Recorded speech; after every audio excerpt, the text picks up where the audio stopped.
Nota de apertura. ¿Te resulta difícil comprender las Escrituras, especialmente el libro de Apocalipsis? Si conoces la historia de la liberación de Israel, cuando Moisés fue enviado al faraón, entonces ya tienes todo lo necesario para entender el Apocalipsis. En el Éxodo, Dios liberó a su pueblo de la esclavitud del trabajo forzado. En el Apocalipsis, Dios nos liberará de la esclavitud de la muerte. Prepárate, Iglesia, porque vuestra redención está cerca. Prepárate, Israel, porque un nuevo faraón se levantará. Y cuando se levante contra ti, mira hacia los montes, porque tu socorro vendrá del Señor, de aquel de quien habló el profeta Zacarías, diciendo que fue traspasado por vosotros, pero desde aquel momento ya os concedió el perdón. Iglesia, hazte digna de ser librada de todos los castigos que caerán sobre el mundo, como está escrito en el Evangelio de Lucas, capítulo 21, versículo 36. Velad, pues, orando en todo tiempo, para que seáis tenidos por dignos de escapar de todas estas cosas que vendrán, y de estar en pie delante del Hijo del Hombre. Quien no tenga aceite se quedará, y quien se quede sufrirá mucho. Como está escrito en el libro de Apocalipsis, capítulo 12, versículo 7. Y hubo una gran batalla en el cielo, Miguel y sus ángeles combatían contra el dragón, y el dragón y sus ángeles luchaban. Pero los fieles vencerán, porque el Padre nos llevará a casa. Si este mensaje toca tu corazón, no lo guardes para ti. Compártelo con todos los que puedas, porque hay galardón para quienes anuncian la verdad. Y que el Espíritu Santo te conceda entendimiento para discernir cada palabra que escuches. Capítulo 1. El Éxodo celestial y el paralelo de las trompetas. La historia de la humanidad está marcada por dos grandes éxodos. El primero ocurrió cuando el Señor liberó a su pueblo del yugo del faraón, guiando a Israel por el desierto hasta la tierra prometida. El segundo, el más grandioso de todos, aún está en curso. Es el Éxodo celestial, la jornada espiritual que conducirá a los hijos de Dios hacia el nuevo cielo y la nueva tierra. En el libro de Apocalipsis, Juan contempla este nuevo éxodo en visiones que trascienden el tiempo. El profeta ve los sellos siendo abiertos, las trompetas sonando y los juicios de Dios cayendo sobre la tierra. No como castigos arbitrarios, sino como actos de liberación y justicia. Pero esta vez, el juicio no caerá sobre un solo imperio, sino sobre toda la humanidad que se rebeló contra el Creador, aliándose con el Anticristo. El antiguo Egipto simbolizaba el mundo endurecido contra Dios. Ese mismo espíritu opera hoy. El mundo moderno ha levantado sus propios dioses, la ciencia sin fe, el poder sin justicia y la religión sin arrepentimiento. Y cuando surja el gobierno del Anticristo, uniendo naciones, economías y religiones bajo una falsa promesa de paz, gran parte de la humanidad lo recibirá con júbilo, creyendo estar entrando en una nueva era de prosperidad. Pero será el comienzo de la más grande esclavitud espiritual de todos los tiempos. Así como Egipto exigía adoración a Faraón, el Anticristo exigirá adoración mundial, persiguiendo ferozmente a los cristianos remanentes y buscando destruir a Israel, el pueblo que testifica la fidelidad eterna de Dios. Y por una ironía divina, incluso el Estado cristiano, que lo apoyará al principio, será traicionado y destruido por él, cumpliendo la profecía que dice, le darán poder a la bestia hasta que se cumpla la palabra de Dios. Los juicios de las trompetas son la respuesta divina a esa alianza impía. Cada toque anuncia el fin de la tolerancia del cielo hacia la rebelión humana. La tierra será herida, el mar se tornará en sangre, las aguas se volverán amargas y el cielo perderá su luz. Todo lo que el hombre adoró fuera de Dios será sacudido. La naturaleza, la economía, la ciencia y la propia luz serán testigos del juicio del Señor. El primer éxodo liberó a Israel de la esclavitud del trabajo forzado. El segundo éxodo liberará a la Iglesia de la esclavitud de la muerte y del pecado. Pero antes de la liberación vendrá el clamor. Así como las plagas precedieron la salida de Egipto, los juicios del Apocalipsis prepararán el camino para el regreso del Mesías. El endurecimiento del corazón del faraón y el de las naciones se repiten en la historia. Dios permitirá que los poderosos mantengan su orgullo para manifestar su gloria sobre toda la tierra. Aun ante los castigos y advertencias, muchos no se arrepentirán, blasfemarán contra el Señor. Como está escrito en el libro de Apocalipsis, capítulo 9, versículos 20 y 21, y no se arrepintieron de las obras de sus manos, ni dejaron de adorar a los demonios y a los ídolos de oro, plata, bronce, piedra y madera, que no pueden ver, ni oír, ni andar. Las trompetas son señales del amor y de la justicia de Dios. Antes de la destrucción final, El Señor ofrece una última oportunidad de arrepentimiento. Quien oiga el sonido de las trompetas y se vuelva a Él, hallará misericordia. Pero quien permanezca unido al sistema del anticristo, sufrirá el peso de los juicios del cielo. Así como Israel cruzó el mar hacia la libertad, la Iglesia cruzará las tribulaciones hacia la gloria. Y cuando suene la última trompeta, los fieles serán liberados de la tierra, guiados por el Cordero. El Apocalipsis no es el fin del mundo, sino el inicio del reino. Es el éxodo celestial, donde el pueblo de Dios dejará atrás el desierto de la corrupción y entrará para siempre en la tierra prometida del Eterno. Capítulo 2. El silencio en el cielo y el ángel ante el altar. Está escrito en el libro de Apocalipsis, capítulo 8, versículo 1. Cuando el Cordero abrió el séptimo sello, se hizo silencio en el cielo como por media hora. Hay momentos en que incluso el cielo guarda silencio.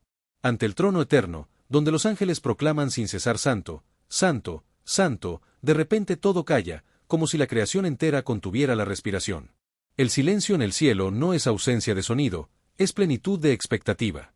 Es el instante previo al toque de las trompetas, el preludio del juicio y de la revelación final. En toda la Escritura, el silencio simboliza reverencia y preparación. Cuando Dios desciende para actuar, los cielos se callan. Así fue en el Sinaí, cuando truenos y relámpagos anunciaron su presencia y el pueblo se postró en temor. Así también en Apocalipsis, el silencio marca el límite entre la intercesión y el juicio, entre la oración de los santos y la respuesta de Dios. Por un tiempo simbólico, todo el cielo espera. No se trata de media hora literal, sino de un intervalo divino entre el sello y la trompeta. Es la pausa solemne que separa la gracia del juicio. El universo entero se detiene ante la grandeza de lo que está por ocurrir, la ira de Dios se manifestará sobre la tierra y el plan final de la redención comenzará. El silencio celestial es la expresión de la justicia contenida. Es la paciencia divina a punto de convertirse en acción. Dios no actúa con impulso, sino con propósito. Él observa, pesa, y entonces ejecuta su decreto con exactitud. En este silencio se revela tanto su amor como su justicia. El Dios que da tiempo al arrepentimiento es el mismo que pone fin al mal cuando llega su hora. Entonces Juan ve a un ángel junto al altar con un incensario de oro. Y se le dio mucho incienso para ofrecerlo con las oraciones de todos los santos sobre el altar de oro que está delante del trono. El ángel mezcla el incienso con las oraciones, y el perfume sube ante Dios. Las súplicas que parecían olvidadas han sido guardadas todo el tiempo ante su presencia y ahora se convierten en parte del juicio. El fuego del altar es tomado y lanzado sobre la tierra. Truenos, relámpagos y terremotos sacuden el mundo. Es la señal de que el cielo ha respondido. Las oraciones de los justos se convierten en justicia ejecutada. Lo que el pueblo de Dios pidió durante siglos, venga tu reino, hágase tu voluntad, comienza a cumplirse. El mismo fuego que purificó los labios de Isaías y consumía el sacrificio en el tabernáculo ahora juzga la tierra. El Dios que salva también disciplina. El altar de la misericordia se convierte en fuente de juicio. Este es el momento en que la misericordia cede su lugar a la justicia. El Cordero que abrió los sellos es también el juez que autoriza las trompetas. En él no hay contradicción, hay armonía. El amor que perdona es el mismo que destruye el mal. El cielo no es indiferente a las oraciones de la tierra. Antes de cada juicio hay una pausa. Antes de cada trompeta hay silencio. Antes del castigo hay intercesión. Pero el mundo, endurecido por su alianza con el poder del anticristo, desperdicia el tiempo de gracia. Cuando el fuego es lanzado, no es solo el comienzo del castigo, es el fin de una era. El tiempo de la paciencia termina y el tiempo del juicio comienza. Las trompetas no son simples calamidades, son respuestas del cielo al pacto del hombre con el mal. El mundo que apoyó al anticristo será herido en lo que más confió.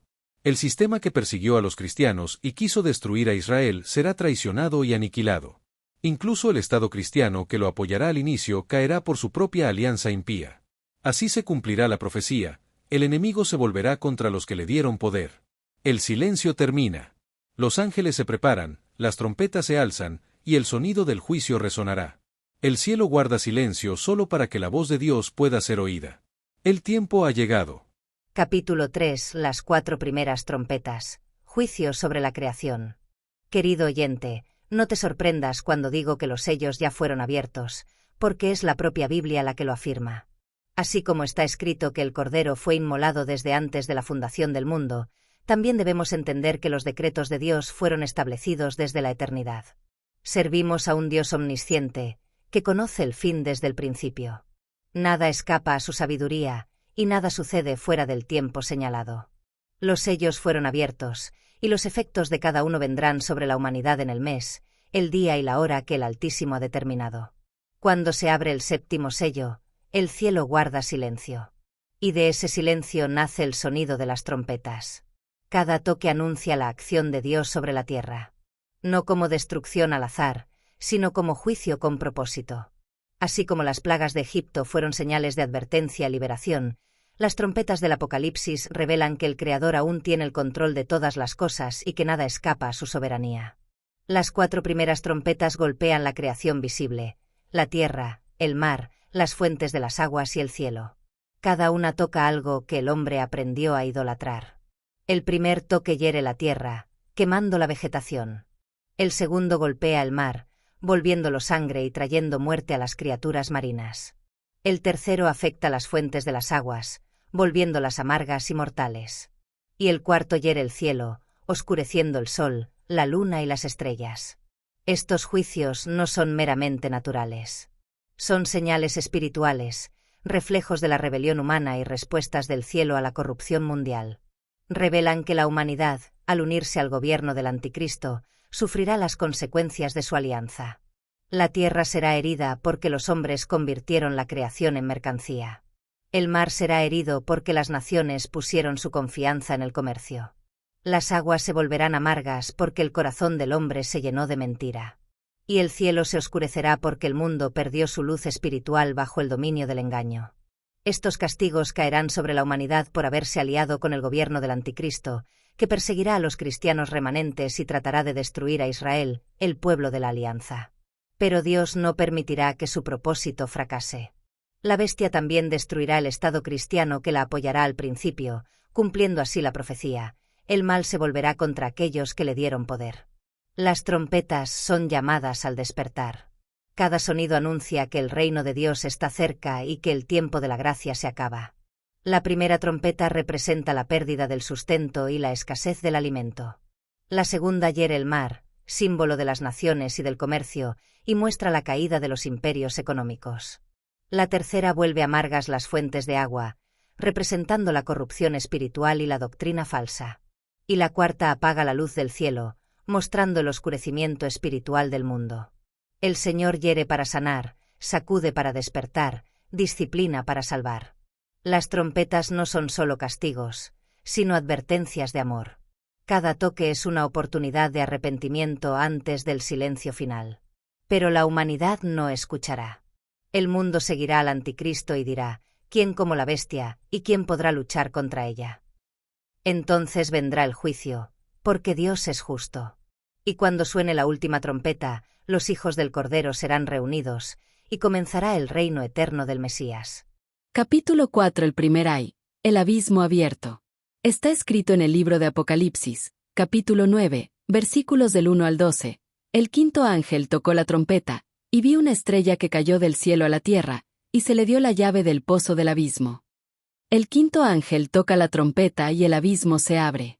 Es el comienzo del primer ay, el más oscuro de todos los juicios. Del pozo surge un humo espeso que oscurece el sol y el aire, y de esa niebla emergen criaturas semejantes a langostas con aspecto humano y poder sobrenatural. Lo que Juan vio no fue poesía profética, sino una visión espiritual real, el poder demoníaco liberado sobre la humanidad. Nada sucede fuera del permiso divino. El abismo se abre porque Dios lo autoriza. La estrella caída no es un astro, sino un mensajero que recibe la llave y cumple un decreto celestial. La humanidad, que se ha aliado al gobierno del Anticristo, recibe ahora el espíritu que escogió. Quien rechazó el sello de Dios recibe el sello de las tinieblas. El abismo representa el dominio espiritual que estaba limitado hasta el tiempo del juicio. Ahora, sus potencias son liberadas. Las fuerzas demoníacas cubren la tierra. Las langostas tienen fuerza e inteligencia, rostros de hombres, coronas de autoridad, cabellos como de mujer y dientes de león. Son símbolos del tormento interior, del vacío espiritual, de la posesión colectiva que consume las almas. Durante 5 meses atormentarán a los hombres, sin matarlos, y los harán desear la muerte sin hallarla. Es el tiempo del infierno manifestado en la tierra, el tormento de vivir sin esperanza, sin consuelo, sin Dios. Nada escapa al control del Señor. Ni el abismo se abre sin su permiso. Ni una de esas criaturas actúa fuera de su palabra. Son instrumentos de un Dios justo, que utiliza hasta las tinieblas para revelar su luz. El mismo Dios que abrió el mar para salvar a su pueblo es el que ahora abre el abismo para juzgar a los impíos. El mar se abrió para liberar, el abismo se abre para condenar. Sobre ellos reina el ángel del abismo, llamado en hebreo Abadón y en griego Apolión, que significa destrucción. No actúa por cuenta propia, sino por mandato divino. Incluso el destructor obedece al Altísimo. Aún las fuerzas del mal reconocen su autoridad.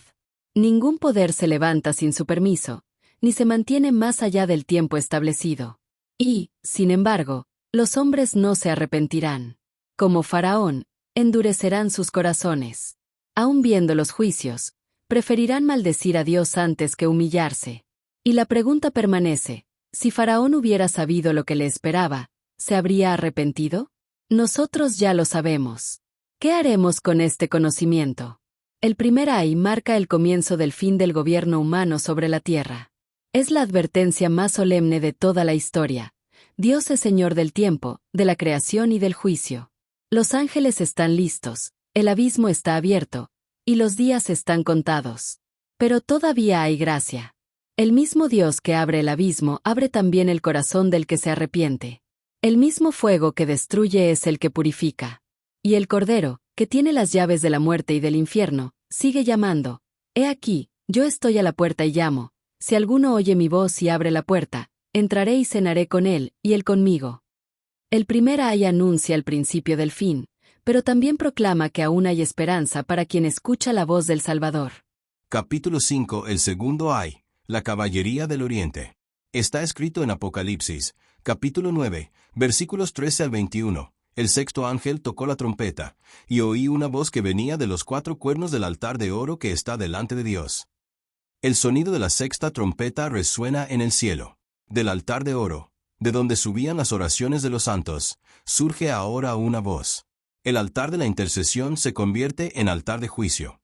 Las súplicas por el reino se transforman en decreto divino. El tiempo de la paciencia termina, y comienza el tiempo del juicio. La voz ordena: suelta a los 4 ángeles que están atados junto al gran río Eufrates. Ellos estaban preparados para la hora, el día, el mes y el año determinados. Nada es casual. Cada juicio de Dios es un acto de precisión perfecta.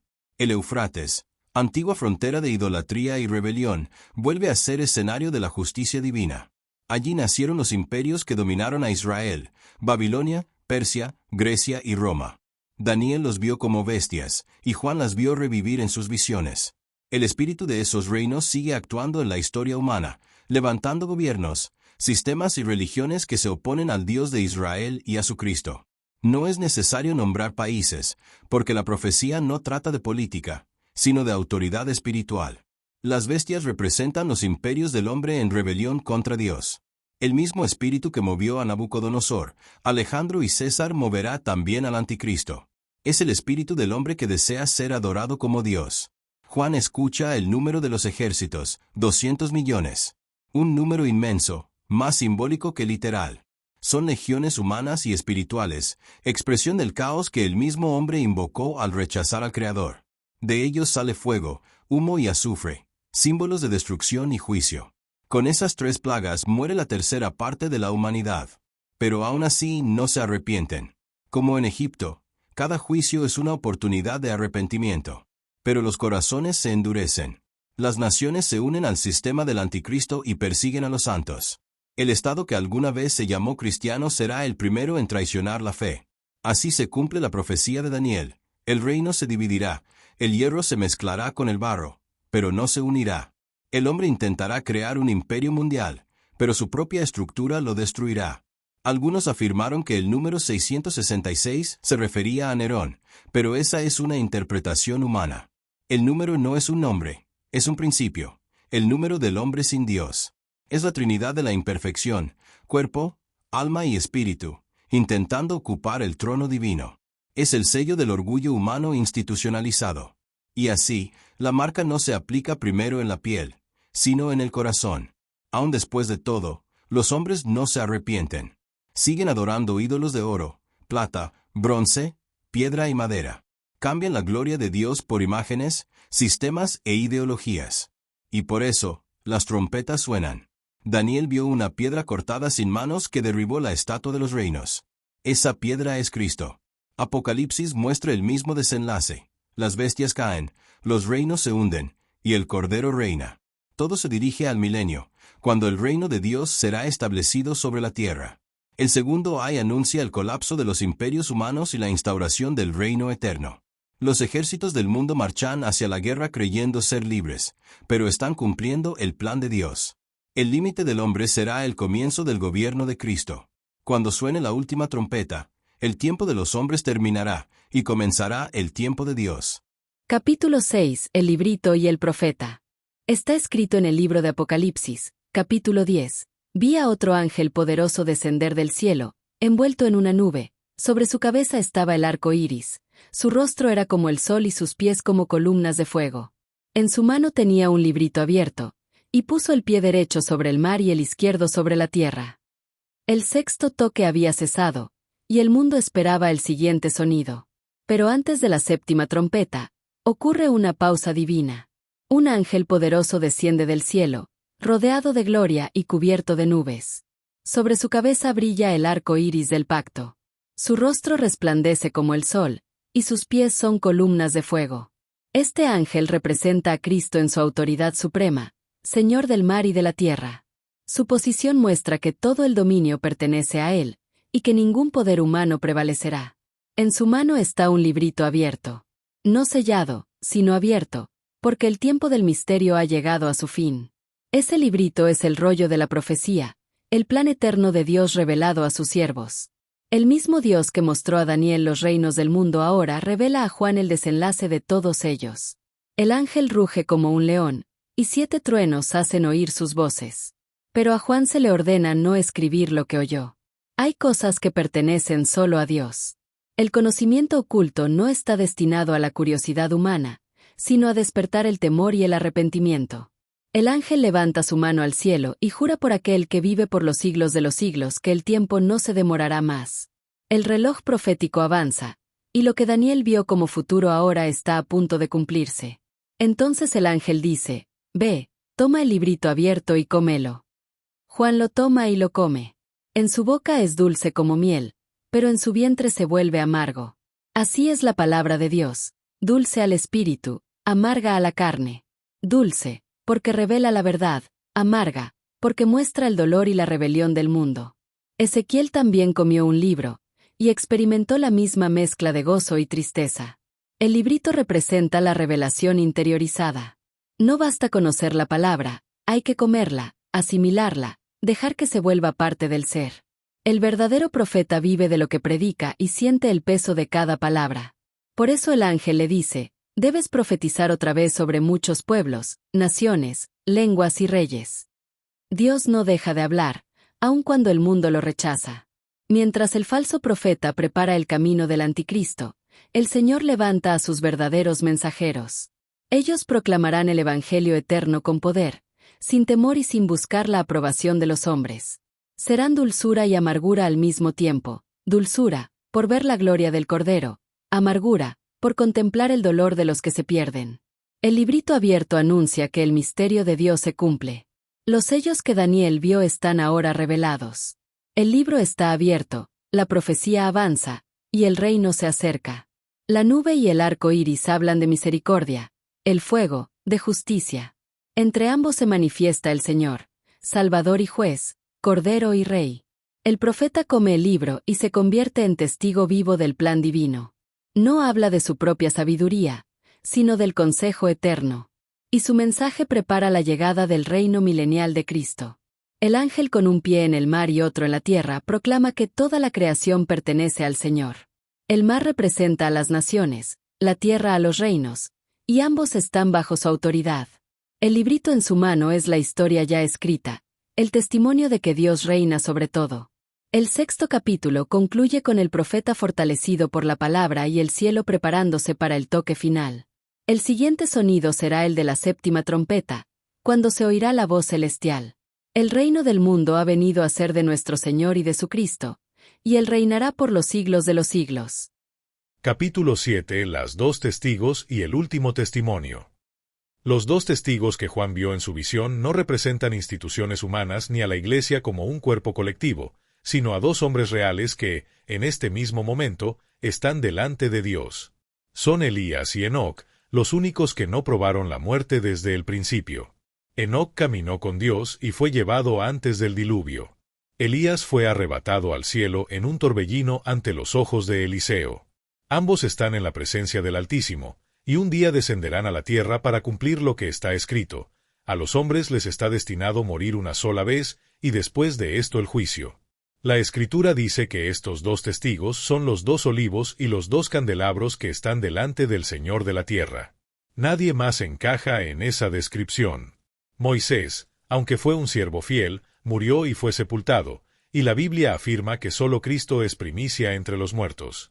Por lo tanto, sería imposible que Moisés muriera otra vez. Pero Elías y Enoc, que no probaron la muerte, vendrán a profetizar a la nación de Israel en los días de la gran tribulación. Ellos no profetizarán para la Iglesia, porque la Iglesia ya habrá sido llevada, preservada de la ira venidera. Su ministerio será entre los hijos de Abraham, en el mismo espíritu de arrepentimiento y poder profético que movió a los antiguos profetas. Su mensaje será de advertencia y restauración, llamando a Israel a reconocer al verdadero Mesías, Jesucristo, y preparando el camino para el reino milenial. La Biblia declara que profetizarán por 1260 días, vestidos de saco, símbolo de dolor, clamor y humillación.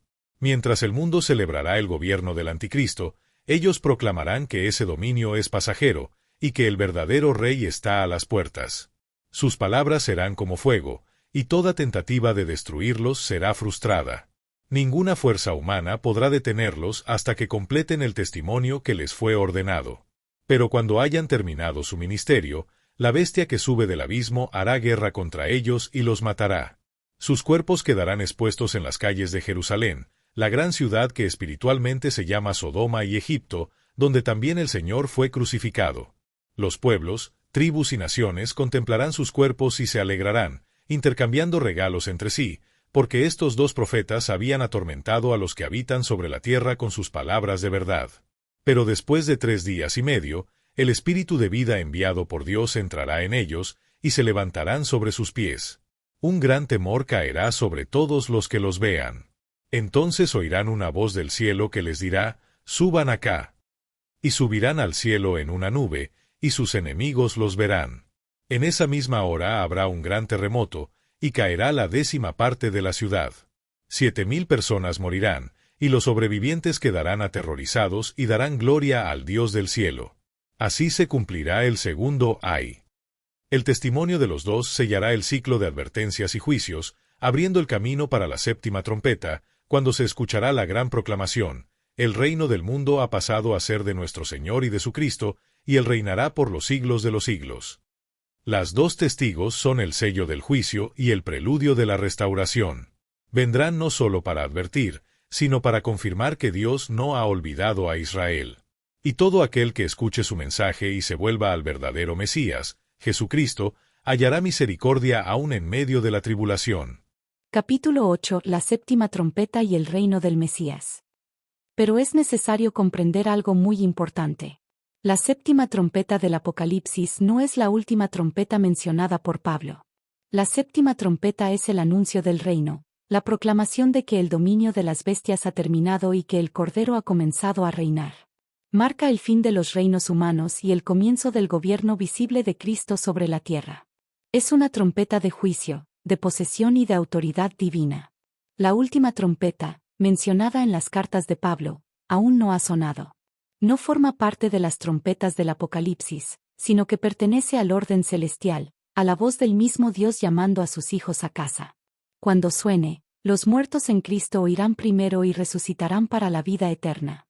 Después, nosotros, los que estemos vivos, seremos transformados y arrebatados para encontrarnos con el Señor en los aires. Esa será la trompeta de la redención, el llamado del Padre, el toque final de la promesa hecha desde el principio. Por eso, cuando la Biblia declara que los sellos fueron abiertos, no significa que todos sus efectos ya se hayan cumplido, sino que los decretos de Dios fueron emitidos. Son actos irrevocables, y cada sello abierto es una sentencia divina que aguarda el tiempo designado para manifestarse. De la misma manera, cuando la palabra dice que las trompetas sonaron, es porque las órdenes fueron dadas. Esos sonidos ya resonaron en el cielo como mandatos espirituales, y sus efectos se cumplirán en la tierra en la hora, el día, el mes y el año señalados por Dios. Nada puede detener el cumplimiento de esos decretos, porque provienen del mismo Creador. El reloj profético está en marcha. Los decretos ya fueron firmados. Los sonidos ya resonaron desde el trono. Pero el toque final, el de la última trompeta, aún espera el momento exacto. Cuando esa trompeta suene, será el llamado del Padre hacia el hogar eterno, el reencuentro de la creación con su Creador. Hasta entonces, los juicios continuarán cumpliéndose uno a uno, y el reino se acercará con poder y gloria. Al cielo está preparado. Al Cordero reina. Y los hijos de la promesa aguardan el sonido que lo cambiará todo para siempre. Capítulo 9. La mujer vestida de sol y el dragón rojo. En el capítulo 12 del Apocalipsis, Juan ve una gran señal en el cielo. Una mujer vestida del sol, con la luna bajo sus pies y una corona de 12 estrellas sobre su cabeza. Esa mujer representa a Israel, el pueblo escogido de Dios, aquel que recibió las promesas, los profetas y del cual nació el Mesías. La corona de 12 estrellas simboliza las 12 tribus, y el resplandor del sol representa la gloria divina que cubría al pueblo del pacto. La mujer está encinta y grita con dolores de parto, porque está a punto de dar a luz. Es la imagen de la larga espera de Israel por la llegada del Salvador prometido.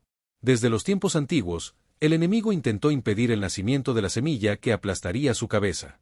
En cada generación levantó reyes, imperios y persecuciones contra el pueblo de Dios, pero nada pudo detener el plan divino. Entonces Juan ve otra señal. Aparece un gran dragón rojo, con 7 cabezas y 10 cuernos, y sobre las cabezas 7 diademas. Representa a Satanás, el enemigo de Dios y de los hombres, aquel que fue llamado la antigua serpiente, el engañador desde el Edén. El número de las cabezas y los cuernos habla de los imperios que dominaron a Israel a lo largo de la historia, desde Egipto hasta el imperio final que se levantará en los últimos días. El dragón se coloca delante de la mujer, dispuesto a devorar al hijo en cuanto nazca. Esta escena se cumplió cuando el rey Herodes mandó matar a los niños de Belén, intentando destruir al Salvador recién nacido. Pero Dios protegió a su hijo, y Jesús fue llevado a Egipto hasta que el peligro pasara. El hijo varón, que ha de regir a todas las naciones con vara de hierro, nació en Israel y fue arrebatado hasta el trono de Dios. Esta es una descripción directa de Jesucristo, el Mesías, que murió, resucitó y subió al cielo. La mujer huye al desierto, donde Dios le preparó un lugar para ser sustentada durante 1260 días. Este es el mismo periodo mencionado en las profecías de Daniel, el tiempo en que Israel será preservado por Dios mientras el mundo entra en tribulación. Aún en medio de la persecución y el caos, Dios guardará un remanente fiel, porque sus promesas no fallan. Y hubo guerra en el cielo. Miguel y sus ángeles lucharon contra el dragón, y el dragón y sus ángeles lucharon, pero no prevalecieron. Ya no se halló lugar para ellos en el cielo. Esta guerra espiritual simboliza el momento en que Satanás es expulsado definitivamente de la presencia de Dios. Desde la victoria de Cristo en la cruz, el enemigo ya no tiene derecho a acusar a los siervos de Dios delante del trono. Fue lanzado a la tierra, derrotado y humillado, sabiendo que le queda poco tiempo. Por eso, cuando Juan oye una gran voz en el cielo que dice, «Ahora ha llegado la salvación, el poder y el reino de nuestro Dios, y la autoridad de su Cristo, porque fue arrojado fuera el acusador de nuestros hermanos, el que los acusaba de día y de noche delante de nuestro Dios», todo el cielo se alegra. Pero la tierra y el mar son advertidos, porque el enemigo ha descendido a ellos con gran ira. El dragón, enfurecido, persigue a la mujer que dio a luz al hijo varón. Pero Dios le da a la mujer alas de gran águila para que huya al desierto, a su lugar, donde será sustentada fuera del alcance de la serpiente. El río que el dragón arroja detrás de ella simboliza la fuerza de las naciones que intentarán destruir a Israel, pero la tierra ayuda a la mujer, tragando el río, y los planes del enemigo fracasan. Entonces el dragón, lleno de furia, se vuelve contra el resto de la descendencia de la mujer, los que guardan los mandamientos de Dios y tienen el testimonio de Jesucristo. Esta es la imagen de la persecución contra los santos que permanecerán fieles durante los días finales. Pero esos escogidos no deben temer, porque aunque les quiten la vida, nadie podrá quitarles la salvación. Vencieron al enemigo por la sangre del Cordero y por la palabra de su testimonio, y no amaron sus vidas hasta la muerte. El capítulo 12, por lo tanto, es el corazón del Apocalipsis. Recuenta toda la historia de la redención, el nacimiento del Mesías, la rebelión del enemigo, la victoria de Cristo, la expulsión de Satanás y la preservación del pueblo de Dios. Es el punto en que el cielo se regocija, pero la tierra se prepara, porque el dragón desciende furioso, sabiendo que su tiempo es corto. Sin embargo, los que son del Señor no necesitan temer. El Cordero ya ha vencido. El enemigo fue derrotado y nunca más volverá al cielo. La guerra ahora se libra aquí, pero la victoria ya está asegurada allá. Por eso permanecen firmes los que tienen el sello de Dios en la frente y la fe de Jesús en el corazón. Porque, aunque les quiten la vida, jamás podrán quitarles la salvación.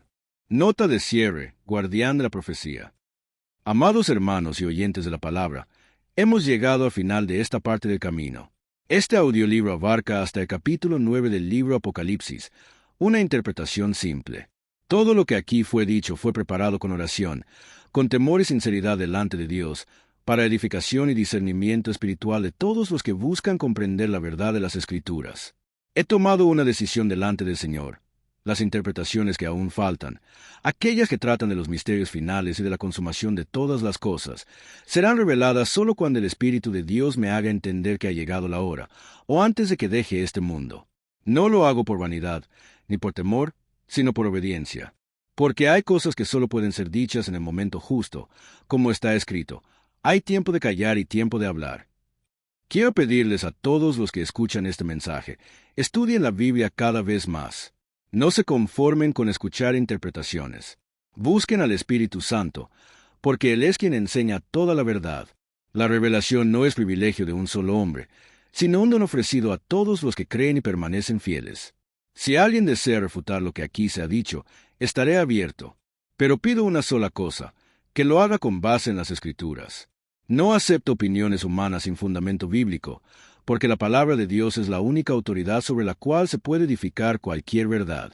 Mi oración es que todo lo que se ha hablado sirva para el crecimiento, el despertar y la edificación espiritual de cada uno que oye.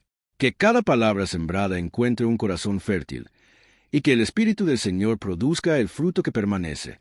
Agradezco a Dios por haberme permitido llegar hasta aquí, y a ti, que has acompañado cada capítulo con atención y fe.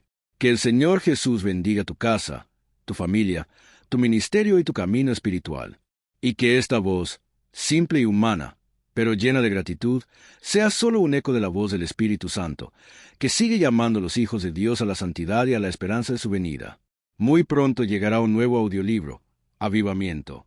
Será un mensaje sobre el soplo del Espíritu Santo en los últimos días, sobre el fuego que aún arde en los corazones de aquellos que no se conforman con la frialdad del mundo y esperan con anhelo el regreso del Señor. Hasta entonces, permanezcan firmes, guarden la fe, conserven el amor, y esperen con paciencia, porque aquel que ha de venir vendrá, y no tardará. Que la gracia, la paz y la luz del Señor Jesucristo estén con todos los que aman su venida. Amén. Con mucha alegría los saludo con la paz de nuestro Señor Jesús. Eliseo Moraes, guardián de la profecía, como todos debemos ser.